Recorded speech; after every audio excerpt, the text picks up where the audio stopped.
Rejoice Ministries.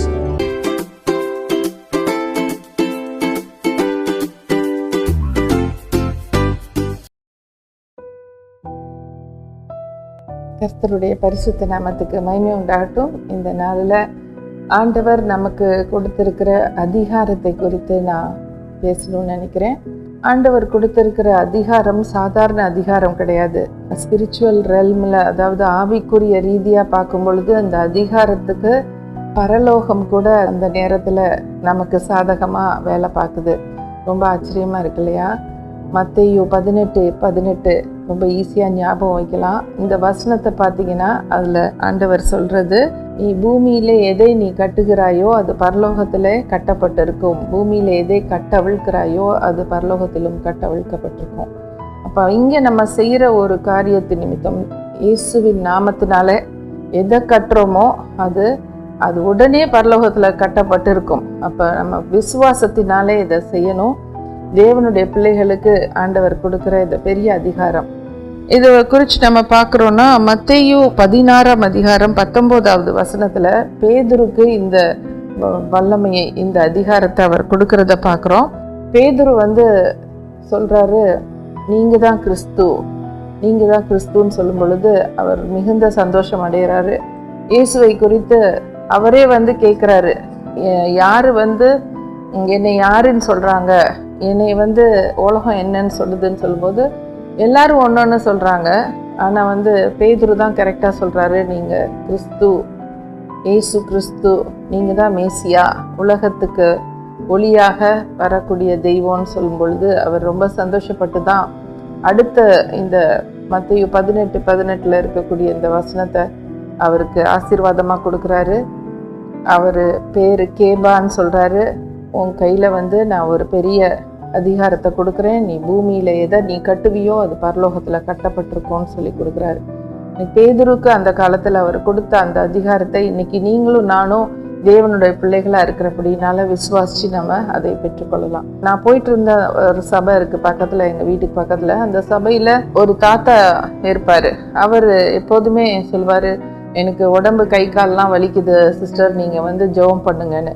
ஒரு நாளைக்கு நான் ஜெபம் பண்ண போயிருந்தேன். அப்போ அவர் சொன்னார், இந்த மாதிரி எனக்கு ஒரு சாத்தான் பிடிச்சிருக்கு, பிசாசு பிடிச்சிருக்கு அப்படின்னாரு. நீங்கள் கை கால் வலிக்குதுன்னு தானே சொன்னீங்க, சாத்தான் பிடிச்சிருக்குன்னெலாம் சொல்லலையே அப்படின்னு சொன்னேன். அந்த காலத்தில் எனக்கு பிசாசை விரட்டுறதுக்கு கொஞ்சம் ஒரு மாதிரி யோசிப்பேன். நான் அதெல்லாம் கத்தி போன்னு விரட்டணும் அப்படின்னு சொல்லிட்டுலாம் நான் நினைக்கிறது உண்டு. ஆனால் அதுதான் எனக்கு மொதல் டைமு ஆண்டவர் எனக்கு அப்படி பிசாசை விரட்டுறதுக்கு உனக்கு நான் அதிகாரம் கொடுத்துருக்கேன், அதை யூஸ் பண்ணுன்னு. எனக்கு சடுதியில் அந்த மாதிரி ஒரு பிரச்சனை. என்னன்னா, எனக்கு இப்படி சாத்தான் பிடிச்சிருக்கு, விரட்டி கொடுங்க அப்படின்னு சொல்லி ஒரு தாத்தா கேட்குறாரு. நான் அப்பயே எனக்கு யோசனை வருது, இவர் அப்படியே காரில் கொண்டு போய் இன்னொரு பாஸ்டர்கிட்ட கொண்டு போயிடுவோமா அப்படின்லாம் எனக்கு யோசனை வருது. அப்புறம் இதெல்லாம் பெரிய பிரச்சனை இருக்குது, இந்த பாஸ்டருக்கு தெரிய வந்தால் அவர் என்ன போட்டு திட்ட போகிறாரு, அச்சோ நம்ம நல்லா சிக்கிட்டோம், என்ன செய்யறதுன்னு தெரியலையேன்னு சொல்லிட்டு, பரவாயில்ல நீங்கள் பைபிள் அந்த சைட் பிடிச்சிக்கோங்க, நான் இந்த சைட் பிடிச்சிக்கிறேன்னு சொல்லிட்டு நான் இந்த வசனத்தை தான் சொல்கிறேன். பூலோகத்தில் நீ எதை கட்டுவாயோ அது பரலோகத்தில் கட்டப்பட்டிருக்குன்னு சொல்லியிருக்கீங்களே ராஜா, இயேசுவின் நாமத்தினால இந்த சத்ருவாகிய சாத்தானை நான் கட்டுறேன். இந்த தாத்தாவுக்கு ரொம்ப உடம்பு மேல் வலியெல்லாம் அடித்து போடுற மாதிரி வலி இருக்குது அப்படின்னு சொல்லி கம்ப்ளைண்ட் பண்ணுறாரு. நான் இன்னைக்கு கட்டுறேன், இன்னைக்கு பரலோகத்தில் கட்டப்பட்டிருக்கும் நான் விசுவாசிக்கிறேன். ஆண்டவரே, நீங்கள் இவருக்கு விடுதலை கொடுங்க, இவரை ஆசீர்வதிங்க அப்படின்னு சொல்லி தான் ஜெபம் பண்ணிட்டு வந்துட்டேன். அதுக்கப்புறம் 2 வாரம் கழித்து அவரை நான் பார்த்தேன். அவரை பார்க்கும்போது அவர்கிட்ட கேட்டேன், பிசாஸ் போயிடுச்சா அப்படின்னு. போயிடுச்சு, எனக்கு அந்த வலி இப்போ வரதில்லைன்னாரு. அப்போவே எனக்குள்ள ஒரு பெரிய விசுவாசம் வந்துச்சு. அவர் போயிடுச்சின்னு சொல்லும் பொழுதே எனக்கு ரொம்ப சந்தோஷம் வந்துச்சு. ஏன்னா நம்ம ஜெபம் பண்ணி கூட பிசாசு போகுதே அப்படின்னு சொல்லி ரொம்ப சந்தோஷப்பட்டேன். அந்த வசனத்துக்குள்ள எவ்வளோ ஒரு வல்லமை இருக்குங்கிறத அந்த நாளில் நான் உணர முடிஞ்சிச்சு. அதுக்கப்புறம் எனக்கு இந்த மாதிரி சத்ருவாகிய சாத்தானை விரட்டுறதுக்கு ஏகப்பட்ட சான்சஸ் வந்துச்சு. எத்தனையோ பிசாசை கட்டி போடுறதே நம்ம வேலையாக போச்சுன்னு சொல்லிட்டு ரொம்ப தாராளமாக செய்ய ஆரம்பிச்சிட்டேன். ஆண்டவருக்கு மகிமை உண்டாகட்டும். ஆண்டவர் இப்படி உள்ள காரியங்களை இந்த இடத்துல கற்றுக் கொடுக்குறார். அது மாத்திரம் இல்லை, அவர் என்ன சொல்றாருன்னா, இயேசுவை நம்ம சொந்த இரட்சகராக ஏற்றுக்கொண்ட அன்னைக்கே இந்த அதிகாரம் வந்து நமக்கு சாதகமா வேலை பார்க்குது. யோவான் 1 அதிகாரம் 12 அவரை ஏற்றுக்கொண்ட அத்தனை பேருக்கும் இந்த அதிகாரத்தை கொடுக்கிறார். பிள்ளைகள்ங்கிற அதிகாரத்தை கொடுக்கிறார். பிள்ளைகள் இயேசுவோட இரத்தத்தால கழுவப்பட்ட எல்லாருக்கும் இந்த அதிகாரம் இருக்கு. யார் வேணாலும் இந்த வசனத்தை சொல்லி ஜெபம் பண்ணா பிசாச இப்ப இங்க கட்டினோம்னா பரலோகத்துல உடனே கட்டிடுவாரு. அதனால அந்த பிசாசுக்கு அதுக்கப்புறம் வரவே முடியாது. எந்த ஒரு காரணத்தினாலும் அநியாயமா செயல்பட முடியாது. இன்னொரு இடத்துல ஆண்டவர் வந்து சொல்றாரு, லூக்கா 10:19, இதோ சர்ப்பங்களையும் தேளுகளையும் மிதிக்கவும் சத்ருவினுடைய சகல வல்லமையை மேற்கொள்ளும் நான் உனக்கு அதிகாரம் கொடுக்கிறேன், ஒன்றும் உன்னை சேதப்படுத்த மாட்டாதுன்னு சொல்றாரு. அங்கேயும் அதிகாரத்தை பத்தி தான் நம்ம பேசணும். இப்படிப்பட்ட அதிகாரம் பெற்றவர்களா நம்ம இருக்கிறோம் பாருங்க. சர்ப்பங்களையும் தேளுகளை மிதிக்கிறது பெரிய காரியம் இல்ல. சத்ருவுடைய சகல வல்லமை, அந்த சத்ருவாகிய சாத்தானுக்கு சகல வல்லமை இருக்கு. ஆனா அந்த எல்லா வல்லமை, அவங்கிட்ட இருக்க எல்லா வல்லமைய காட்டிலும் உங்களுக்கிட்டையும் என்கிட்டையும் இருக்கிற அதிகாரம் பெருசு. அதை தான் நம்ம புரிஞ்சுக்கணும். நம்ம கிட்ட ஆண்டவர் கொடுத்துருக்காரு. என்ன அதிகாரம் கொடுத்துருக்காரு? நம்ம வேற ஒன்றும் இல்லை, இயேசுவோட பிள்ளை. இயேசுவோட பிள்ளையா நீங்க இருந்தீங்கன்னா போதும், நீங்க அந்த அதிகாரத்தை பெற்றுக்கொண்டீங்கிற விசுவாசிச்சிட வேண்டியதுதான். அப்ப அப்படி உள்ள இதை சொல்லும் பொழுது நிச்சயமா அந்த சத்ரு விலகி போவான். கட்டாயமா இயேசுவோட நாமத்தினால நீ போ, நான் உன்னை கட்டுறேன் அப்படின்னு சொன்னா கட்டப்பட்டு இருக்கும். அதே மாதிரி அவனுடைய எல்லா வல்லமைகளுக்கு மேல எனக்கு அதிகாரம் கொடுத்துருக்காரு, என்னை ஒன்றும் நீ சேதப்படுத்த முடியாது, நீ போ அப்படின்னு சொன்னா அது போய் தான் ஆகும். இன்னொரு வசனத்துல கூட அவனுக்கு எதிர்த்து நில்லுங்கள், அப்பொழுது அவன் உங்களை விட்டு ஓடி போவான்னு சொல்லியிருக்கு. அவனுக்கு ஓடதான் தெரியும், அவன் திருப்பிக்கிட்டு அவனுக்கு எதிர்க்க முடியாது, அவனுக்கு தெரியாது. சத்ருவாகிய சாத்தான் வந்து உண்மைக்கே பார்த்தீங்கன்னா சரியான முட்டாளு, ஒண்ணுமே தெரியாது. அவன் செஞ்சதே தான் திருப்பி திருப்பி செஞ்சுட்டு இருப்பான் பாருங்க. அவனுக்கு புதுசா ஒண்ணு செய்யறதுக்கு அவனுக்கு தெரியாது. அவனுக்கு எதிர்த்து நிற்கிறதுக்கு நம்ம திராணி உள்ளவர்களா நம்ம எதிர்த்து நின்னோன்னா அவன் ஓடி போவான். அவன் திருப்பிட்டு வரணும்னு அவன் வந்தாலும் திருப்பி நம்ம எதிர்த்து நிட்டோம்னா திருப்பி ஓடிடுவான். ஓடதான் தெரியும் அவனுக்கு. கர்த்தருக்கு மகிமை உண்டாகட்டும். இந்த நாள்ல நம்ம இப்படிப்பட்ட அதிகாரங்கள் எல்லாம் பெற்றுக்கொண்டு கூட நம்ம வந்து அதை செயல்படுத்தாம இருக்கக்கூடாது. ஆண்டவர் வந்து ரொம்ப வெற்றி சிறந்த தெய்வம். அவர் மரணமே உன் கூர் எங்கே, பாதாளமே உன் ஜெயம் எங்கேன்னு கேட்டவர். இந்த வசனங்கள்லாம் தியானிச்சு பாருங்க. மரணத்துக்கிட்ட போய் உன்னோட கூர் எங்க, நீ என் மேல ஒண்ணுமே செய்ய முடியாதுன்னு மரணத்தை பார்த்து பேசுறாரு. பாதாளமே உன் ஜெயம் எங்கே அப்படின்னு சொன்னா பாதாளத்துக்கு போக முடியாது. அந்த அளவுக்கு கர்த்தருடைய வார்த்தை அவ்வளவு ஒரு பலன் உள்ளதா இருக்கு, வல்லமை உள்ளதா இருக்கு, அதுக்குள்ள ஆவி இருக்கு.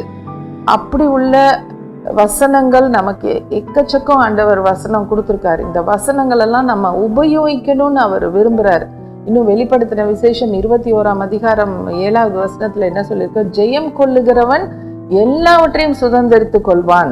ஒரு தடவை உங்களுக்கு ஜெயம் வந்துருச்சு, முதல் தடவை நான் வந்து அந்த தாத்தாவுக்கு அந்த பிசாசை விரட்டி அந்த பிசாசு திருப்பி வரலன்னு தெரிஞ்ச உடனே ஜெயம் கொண்டுட்டோம். அந்த ஜெயம் கொண்டவன் எல்லாவற்றையும் சுதந்திரித்து கொள்வான். அதுக்கு அடுத்தடுத்து வந்த சாத்தான்களை விரட்டுறது எனக்கு ரொம்ப ஈஸியா இருந்துச்சு. அந்த தடவை கொஞ்சம் நம்ம ஒரு மாதிரி யோசிக்கிறோம். அந்த தடவை நம்ம மேற்கொண்டுட்டோம்னு வச்சுக்கோங்களேன், அடுத்தடுத்து நீ எப்பேற்பட்ட சாத்தானா இருந்தா எனக்கு என்னன்னு சொல்ல ஆரம்பிச்சிட்டேன். அவ்வளவு தூரத்துக்கு கர்த்தர் வந்து ஒரு தைரியத்தின் ஆவியை கொடுக்குறாரு. அவரு நமக்கு பின்னாடி இருந்து நமக்கு ஃபைட் பண்றாரு. அதனால நம்ம சொல்ல வேண்டியதை சொல்லிடணும். நம்ம வார்த்தையினால அதை விரட்ட முடியும். எப்படிப்பட்ட சாத்தானா இருந்தாலும் இயேசுவின் நாமத்தை சொன்னா அது போய் தான் ஆகும். அது போய் தான் ஆகணும், வேற அதுக்கு வழியே இல்லை. அது பாதாளத்துல இருந்து வந்துச்சுன்னா அது பாதாளத்துக்கே போகணும். எங்க இருந்து வந்துச்சோ அங்கதான் போகணும். அப்படி நம்ம விரட்டலாம்.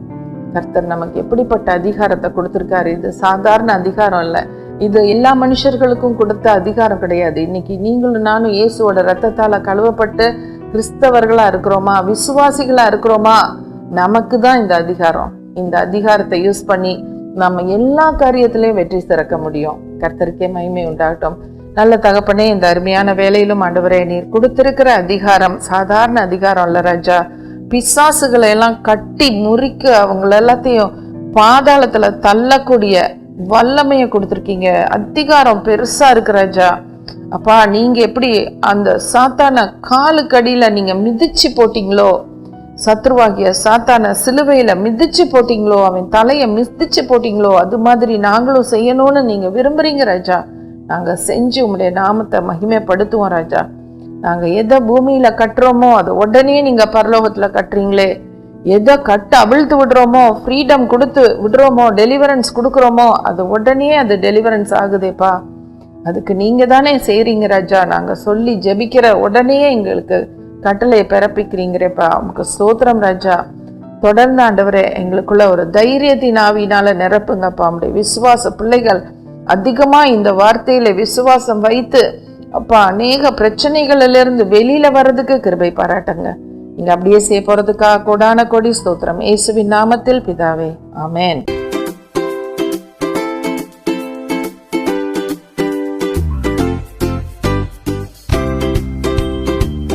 மேலும் எங்களை தொடர்பு கொள்ள Rejoice Ministries, evangelist doctor Daphne Joseph, cell 9171100011. கர்த்தர் தாமே உங்கள் ஒவ்வொருவரையும் ஆசீர்வதித்து காப்பாராக. ஆமென்.